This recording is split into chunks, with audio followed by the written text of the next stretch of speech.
Joining us now to discuss markets further is Innovating Capital General Partner and Pastel co-founder Anthony Georgiades. Welcome, Anthony. How's it going? It's going great. Great to be here. It's great to have you. So, right off the bat, important question to ask everyone. Bitcoin, risk off, risk on, what's going on? This is probably the most confusing time in terms of really those two paradoxical factors, right? Historically speaking, Bitcoin has behaved as a risk-on speculative asset, which has been completely contrary to why it was created to begin with, to be basically a risk-off, safe haven hedge itself. When it was born in 2009, after the great financial crisis, to really be a gateway to decentralized money that couldn't be manipulated, wasn't susceptible to hyperinflation and whatnot. What's interesting right now is with everything that's happened, de-dollarization, destabilization of the banking system itself. People are losing trust in the dollar. People are losing trust in the regional banks. People are seeking decentralized means where they can really truly understand tomorrow's perceived value of today's dollar or today's Bitcoin. They know that there's always going to be a finite supply. There's never going to be more than 21 million, probably less with burnt Bitcoin and whatnot. And so for the first time, you're really seeing those two factors coincide. The risk-on narrative, right? The Fed may very well reduce interest rates. We saw the CPI data today. Right. Whereas on the flip side, users are demanding that safe haven characteristic of Bitcoin itself. Yeah. So you talk a little bit about users, and it sounds sort of a retail perspective, but you have investors at your fund. Mm-hmm.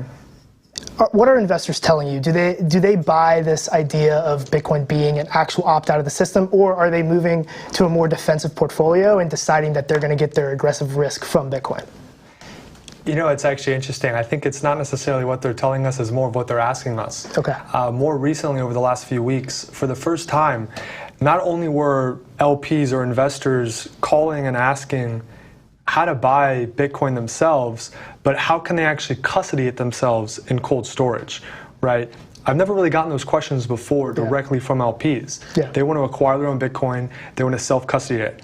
It goes back to this concept of this sort of risk-off narrative. Yeah. Bitcoin is becoming more understood. You know, to your point, what are investors telling us? This is telling us that Bitcoin and that narrative is becoming a lot more understandable. It's becoming more tangible and concrete.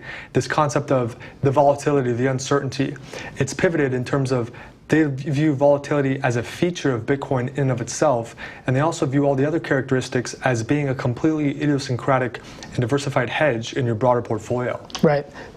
So you say that, and people tend to agree with you or tend to disagree with you, but one of the greatest investors of all time, Warren Buffett, came out today. We talked about it at the top of the show, and he said Bitcoin is still, he's a non-believer, it's still useless. What's your response to that if you could have a short, 1-minute conversation with Warren Buffett?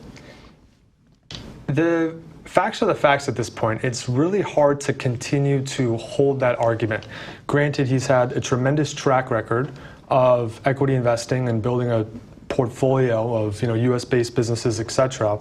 But if you just look at the world, if you just look at what's happening in emerging markets, Bitcoin is the standard. Bitcoin is adopted, right? If you're in Argentina or Zimbabwe or Nigeria or even the Middle East, right? There is a high percent of local citizens who every single week put their local currency directly into Bitcoin. Yeah. It's not susceptible to that same hyperinflation risk. They know what it is, they know what it isn't. They understand the characteristics. So that in and of itself is enough proof to really push that adoption narrative forward. And just wait until that really starts to hit established economies like the US, like Western Europe. Right, we saw Argentina actually hit 100% year over year increase in price of goods, CPI. Mm-hmm. So it seems like the debasement of currency hedge that Bitcoin is that narrative is actually starting to take place. And to your point, as you mentioned, what are you seeing in the market? Are you a believer in this bull run, or is this a bull trap? Is it whatever? It's a short-term ride up to 30,000. Then we're going to go back down under. What do you think? You'd be deprived to try to have short-term trades around digital assets when you have this kind of confluence of factors, risk on, risk off, speculative nature in place, right? Key economic indicators, CPI, inflation, regulatory constraints. There's a lot of pressures bubbling up in both the short and near term that can really influence price in both directions. We're long-term holders, long-term believers, and from our standpoint, every single pullback is an opportunity for overall accumulation and dollar price averaging. Yeah, it makes sense. We talked about at the top of the show about today's big news about FTX, and FTX is considering restarting its exchange. What kind of impact will that have on the market? We know that FTX was providing a lot of market making and trading Bitcoin, but a lot of it turned out, at least it seems in the bankruptcy proceedings, to have been paper Bitcoin. There wasn't actual Bitcoins being traded. So what kind of impact do you think FTX potentially restarting would have on the market? It's tough to envision a world where a company that's predicated on user trust, there's very, very low switching costs. We've seen that time and time again, especially over the last cycle in terms of exchanges that were popping up and capturing a tremendous amount of market share. So it's tough to envision a company that's predicated on gaining user confidence and trust that's completely decimated exactly that, come back and be successful once again. So while it is somewhat promising that they've been able to recover a tremendous amount of assets, they're still far out of the cap stack in terms of being able to get full claims back for debt holders, and forget about it if you're an equity holder. So I find it very crypto-esque what's happening with FTT coin. I don't buy into it. Yeah, I tend to agree with most of your points there.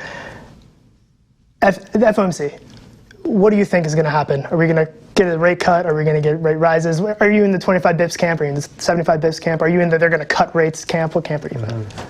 Well, in essence, what happened a few weeks ago with the new lending program itself is the Fed reversed course of much of the tightening that it's already instilled to date. Yeah. Right? So to get to where they want to be, not only necessarily the terminal rate or the velocity of rates, but that accumulated weight of interest rates being hiked for that period of time, and the impact that that'll have in terms of causing some sort of disruption. We've already started to see that, and they've already moved back into some sort of easing policy. So at this point in time, I think that there's a tremendous amount of other variables at play here. I think the Fed is, whereas a few weeks ago, prior to this banking debacle, you might have said that economic indicators being negative would be positive for the markets with respect to the Fed reversing course.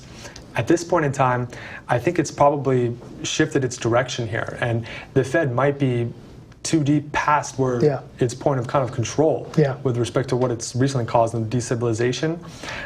So I do think I'm probably more in the 25 bips camp. Your guess is as good as anyone's. Yeah, hopefully they can regain their credibility. They seem to have lost a little bit of that in most recent meeting. So Anthony, that's all the time we have for you. Thank you so much for joining us. Thanks for having me. Yep.